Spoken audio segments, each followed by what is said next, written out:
welcome to the Pro Impact podcast series. Today we are with another amazing guest speaker. With us we have Abhishek Dutta. He is in PR industry for a long time and he has an entrepreneur spirit. I'm very inspired by his work. Let's know about his journey and what he is doing. Welcome Abhishek to the podcast series. Well, thank you so much, Shweta, for having me here. Well, that's the first time I've heard such great things about myself. Just to clarify, I have not been in the PR industry per se professionally for a long time. There are much more experienced people out there. And yes, so I'll just give you a brief about my background. So I hail from Calcutta, but currently I stay in Bombay. I'm an engineering dropout, followed by master's in media and entertainment and a bachelor's in BBA from Bombay itself. So I started working in ad factors as my first job post my master's, and since then I've handled multiple marquee clients in various sectors. So the reason I joined PR is that I always believe that I'm very average and I'm not really good at something, but communication was one of them, which my peers used to tell me that you're good at this. So I thought, let's try it out. And thankfully, it has been going great career-wise in PR. And parallelly, I'm also, working on launching my own brand soon. So it's going to be India's first 3D printed sneakers and sliders brand. And I've even thought of the name. It's going to be Dimension Zero. So yes, entrepreneurship is one of the factors which drive me. Everybody needs a drive in life, and I'm thankful to my company Ad Factors because they have given me so much exposure and experience in the few years that I've been working in the industry that I have the confidence to actually go ahead and do start out something of my own. Amazing. I can see that kind of spirit you have. And, starting from your journey, you are with the space, where everyone is, looking forward for marketing and, promotions.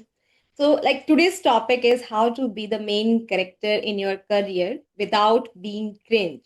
So, I want to ask about you, like in your career, what was your journey about? कैसा रहा आपका journey?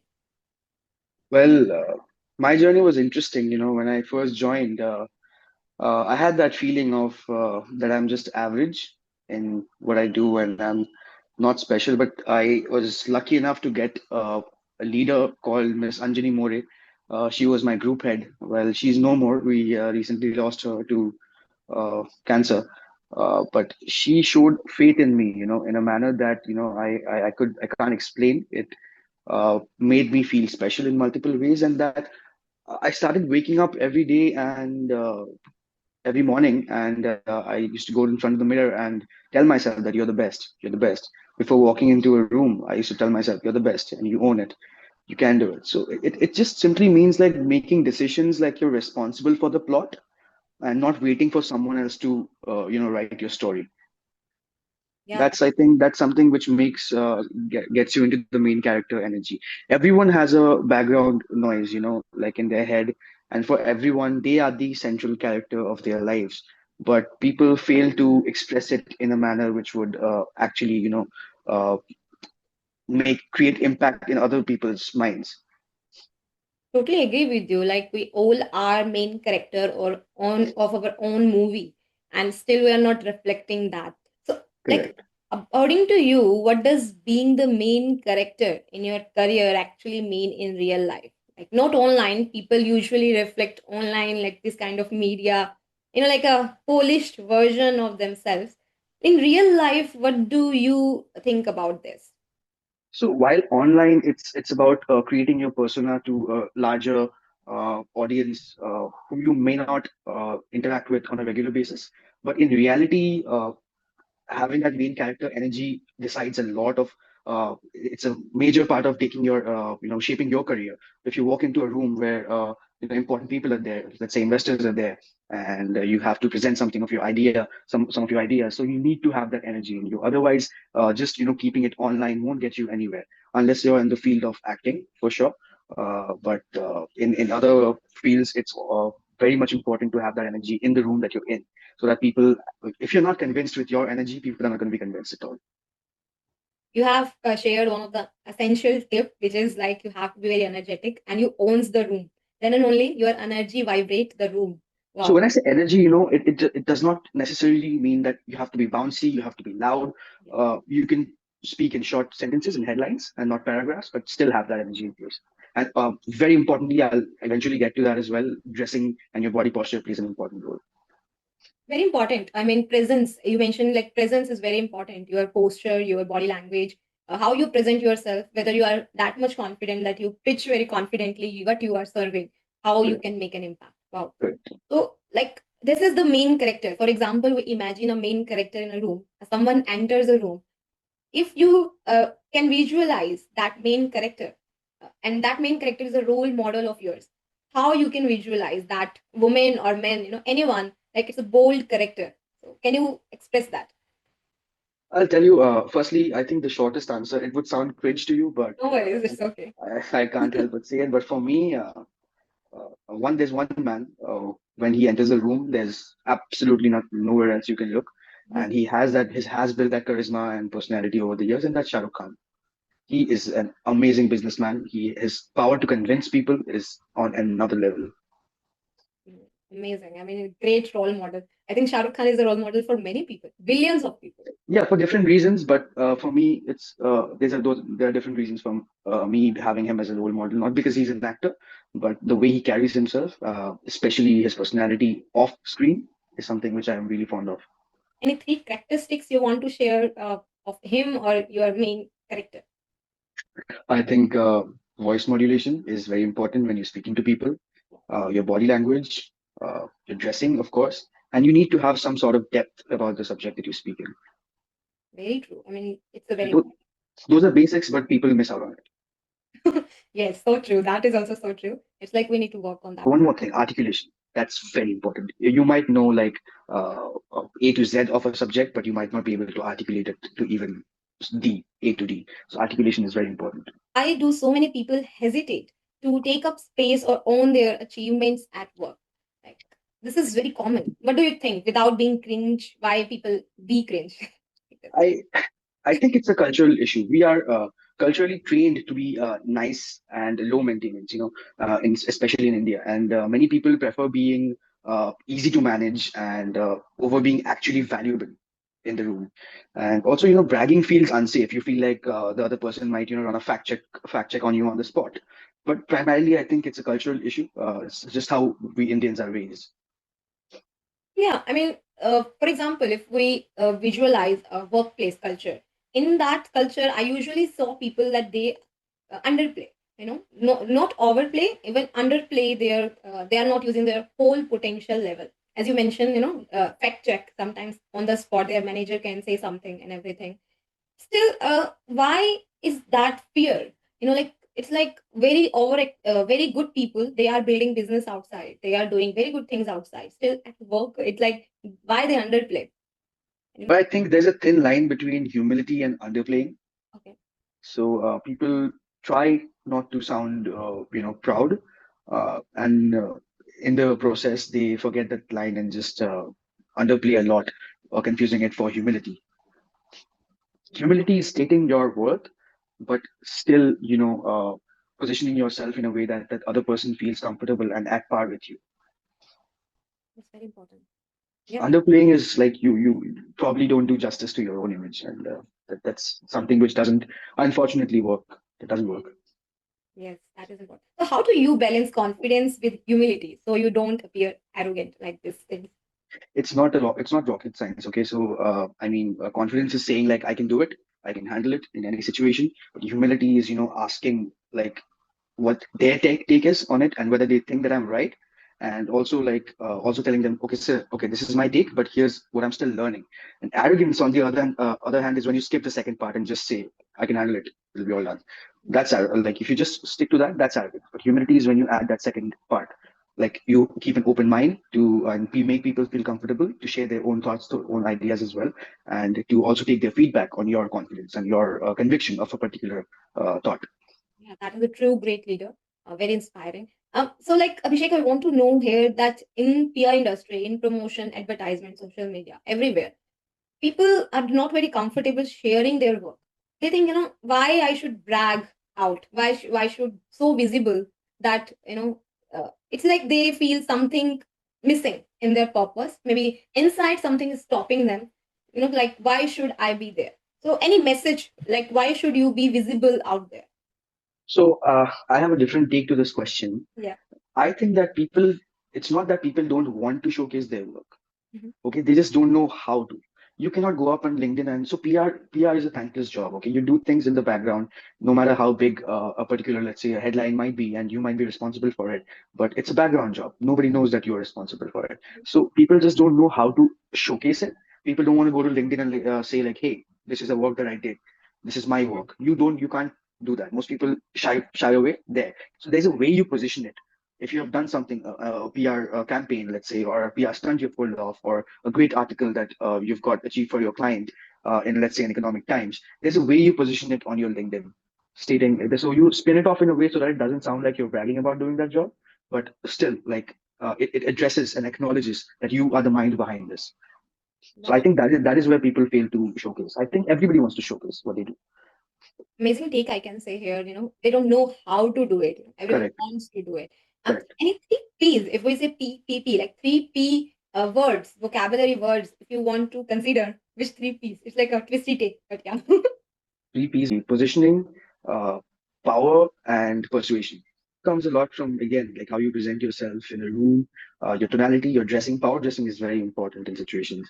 Like, people might think it's just a surface level thing, but it doesn't. It does. The kind of the kind of scent perfume that you use, the kind of like uh, the shades that you wear, the texture of your clothes, they leave an impact on the other person's psyche about your personality. So three P's, yeah, I think would be obviously positioning, power, and persuasion. Wow. Now, you also mentioned depth of knowledge, a very Correct. important insight. Uh, Correct. What do you think? What makes a person knowledge, too much depth? Or, that we can say like, yeah, there is a depth of knowledge and that person is knowledgeable. Okay, so obviously the most basic thing to achieve that depth is you yourself need to have the understanding of the subject. You need to put in time to do your research. But then again, the most important stage comes is when you can simplify it for others. If there's a complex subject, if you have the capacity to simplify it for others, that's where the real depth comes in, because you have the capacity to break it down and condense it and actually explain it to people in a simple manner. It's like, I don't know who say like Einstein or something. Like, it's like if you understand something very well, you can explain to a 5-year-old child. Absolutely, absolutely correct. Absolutely. Okay. My next question is, what are the biggest misconceptions about confidence in the workplace? So I want to know your take on this. Option is that confidence is loud, it's innate, and the classic, like, I'll be confident when I know everything. It's just congrats that you'll never be confident at this rate. You can never know everything. Right. So it's rather you often, become competent because you acted confident. It's the other way around at times.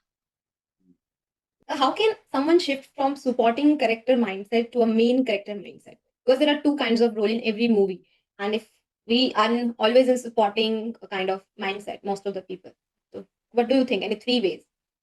Previous for me, something which has worked out very well is speaking to myself in the mirror, just waking up with that mindset that you're the best. You need to do it. Just when you aim for the, let's say you aim here, that's when you land up here. And if you aim here, that's not how gonna work. And you need to stop acting like you're an unpaid extra in your own career, and start taking actions that you could actually speak about to a larger audience. And then you need to stop narrating your life in a way that it's happening to you. You need to narrate it in a way that you are responsible for what's happening, and you are the one who is, it is happening because of you, not happening to you. Yeah, it's happening because of you. It's like we have to become like a main leader and lead the life, not the life leaders. Like it's like go with the flow. Now, when we say a leader, so there should be a qualities of leader. When you see yourself as a leader, you are starting your entrepreneur journey. Then it's a great leadership quality you have. What kind of qualities you think like a leader should have? Any successful businessman or an entrepreneur or a leader, they should have the quality to keep their ego aside, keep their self aside, and be actually be able to see like, what people are good at, who is good at what.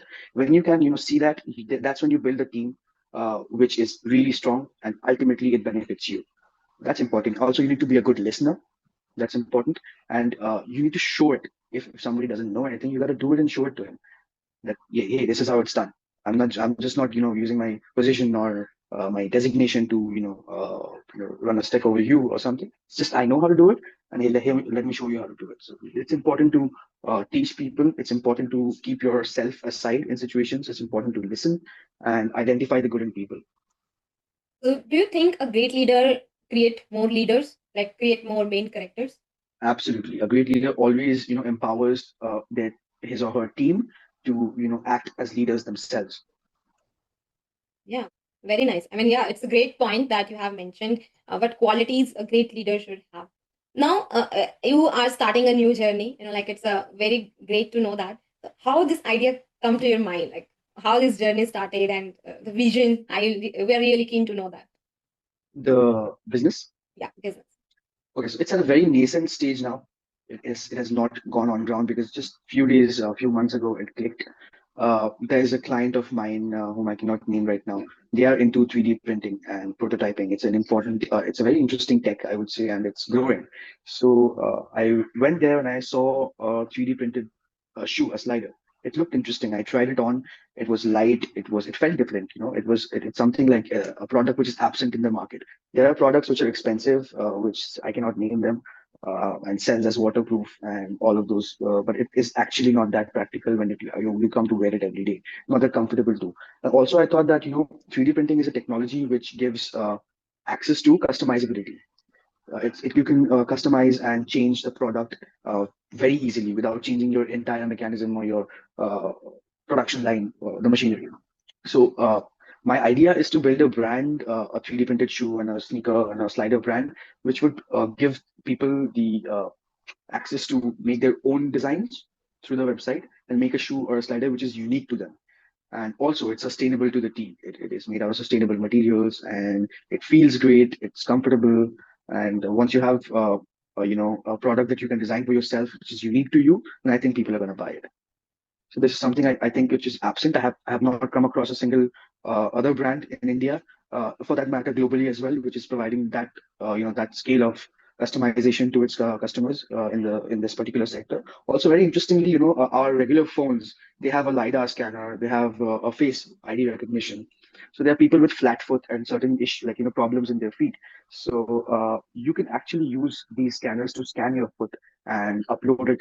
My vision is to have an application where you can upload that scan, and your shoe would be made exactly perfect to the T to your feet. So you can imagine the kind of one another thing which clicked was that I have seen a lot of these orthopedic shoes. People with issues they wear, they look boring. They just don't go well. They just look very bad. So I thought, why does it have to be like this?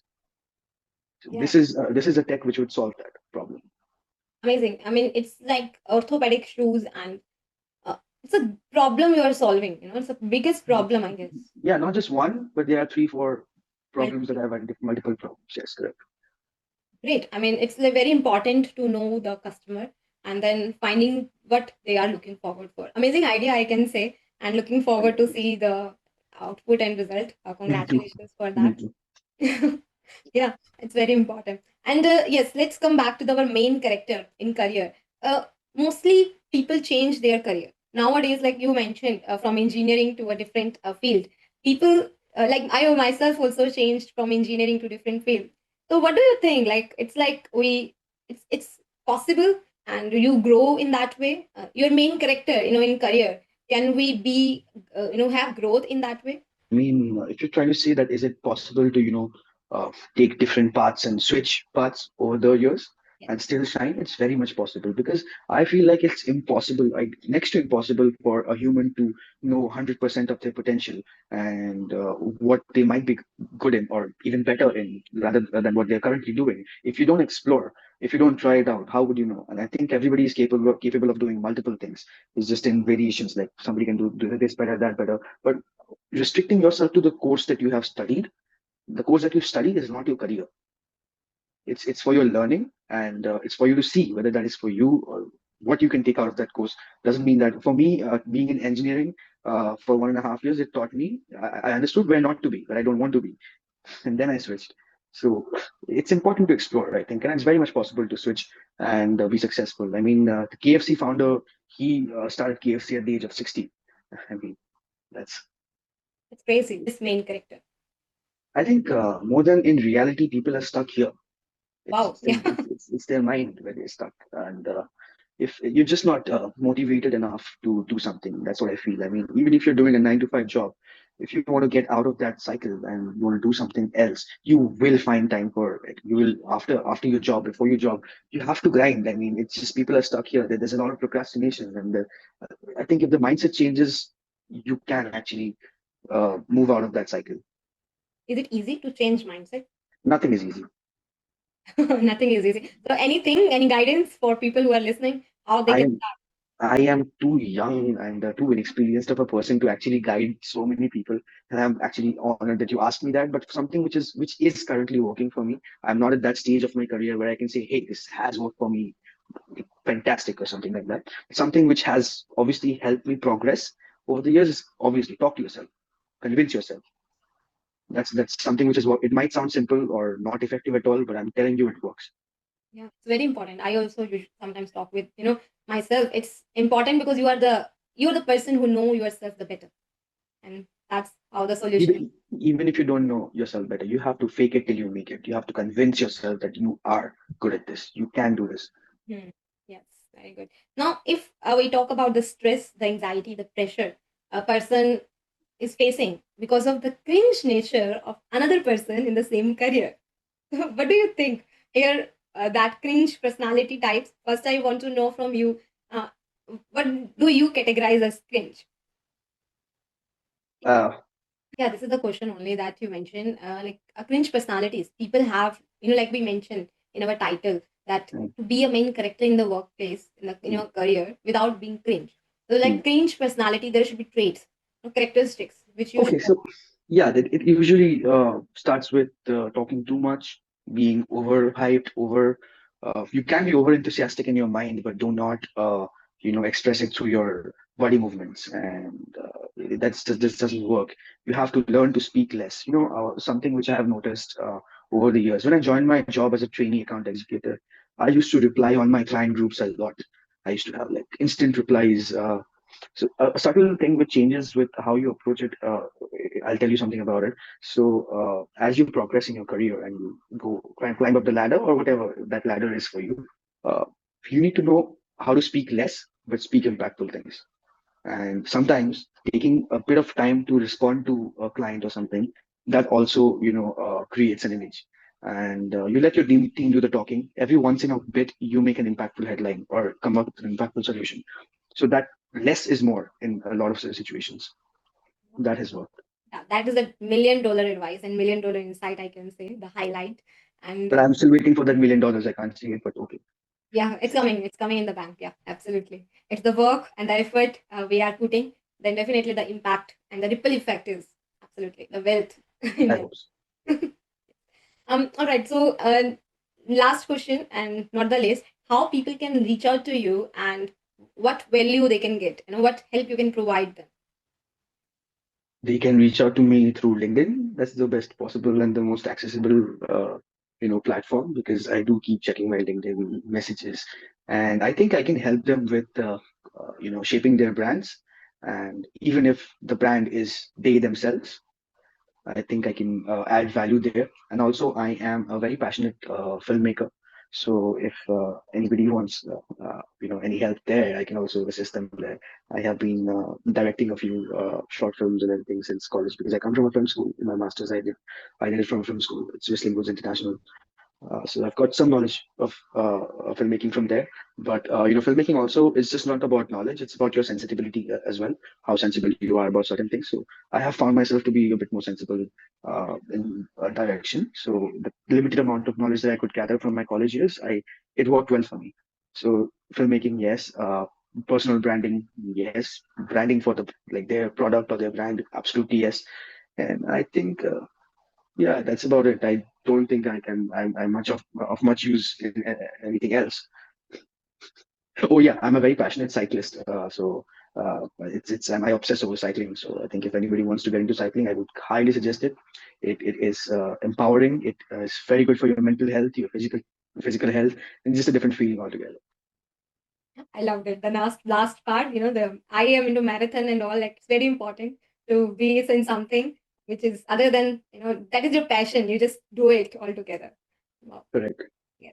Thank you so much, Abhishek. It's like you have shared how to be a main character in your career, and very beautiful insights you have shared, which can help any person who is stuck in their mindset. They can evolve and they can lead their way in the right direction. I hope so. I mean, if that actually helps somebody, I mean, it's. I'll be more than happy. I mean, it would be an honor for me if somebody listens to me and actually does something. Because I'm not that big of a personality that people would actually listen to me. But if they do, I mean, and it works out for them, nothing like it. All in the mind. Yeah. Thank you so much, Abhishek. Thank you, Most everyone, welcome. for watching this episode. And you can get connect with Abhishek and me if you're looking forward for any valuable highlights.